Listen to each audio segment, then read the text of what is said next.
মৰিগাঁৱৰ কুশতলীত নটসূৰ্য ডান্স একাডেমীৰ উদ্যোগত অনুষ্ঠিত 10 দিনীয়া নৃত্য কৰ্মশালাৰ সফল সামৰণি অনুষ্ঠান। কুশতলী শংকৰদেৱ শিশু নিকেতনত 1 জুলাইৰ পৰা 11 জুলাইলৈ হৈ অহা আধুনিক নৃত্য আৰু সত্ৰীয়া নৃত্য কৰ্মশালাত নৃত্য প্ৰশিক্ষক হিচাপে বিমল বৰা, ৰাহুল বৰদলৈ, শিখা শইকীয়াকে ধৰি কেইবাগৰাকী নৃত্য প্ৰশিক্ষকে অংশগ্ৰহণ কৰে। সামৰণি অনুষ্ঠানত বিশিষ্ট অতিথি হিচাপে উপস্থিত থাকে বিশিষ্ট সমাজসেৱক শংকৰ বসুমতাৰী। নটসূৰ্য ডান্স একাডেমীৰ সভাপতি দিলীপ দাসৰ নেতৃত্বত অনুষ্ঠিত 10 দিনীয়া কৰ্মশালাৰ সামৰণি অনুষ্ঠানত প্ৰায় 50 গৰাকী শিশুৱে অংশগ্ৰহণ কৰে। নটসূৰ্য ডান্স একাডেমীৰ উদ্যোগত 10 দিনীয়া নৃত্য কৰ্মশালা অনুষ্ঠিত কৰিছিলোঁ। আজি সমাৰোহ কাৰ্যসূচী ৰাখিছোঁ। সমাৰোহ কাৰ্যসূচীত আমি আদৰণি অনুষ্ঠান ৰাখিছোঁ। আমাৰ অতিথিসকল আহিছে আৰু ইয়াৰ পিছতে আমি নৃত্যানুষ্ঠানৰ ব্যৱস্থা কৰিছোঁ।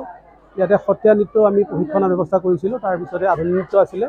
গতিকে এতিয়া আমি অনুষ্ঠান সামৰণি কাৰ্যসূচীত আজি আমি প্ৰথমতে আমি আদৰণি সভা ৰাখিলোঁ। আদৰণি সভাৰ পিছতে আমি নৃত্যানুষ্ঠানৰ কাৰ্যসূচী ৰাখিছোঁ আৰু এইটো কাৰণে ৰাখিছোঁ আমি যে কুশতলী অঞ্চলত যথেষ্ট নমনাময় শিল্পী আছে, নৃত্যশিল্পী আছে বা অন্য ধৰণৰ শিল্পী আছে, অভিনয় আছে, তাৰপিছতে সংগীতৰ আছে। গতিকে এই এখেতসকলক উলিয়াই আমি চেষ্টা কৰিছোঁ পৰৱৰ্তী সময় যাতে বিশ্বমুখী যাত্ৰা হয়, শিল্পীসকলৰ তাৰে নমনা কৰি তাৰ আগত লক্ষ্য ৰাখি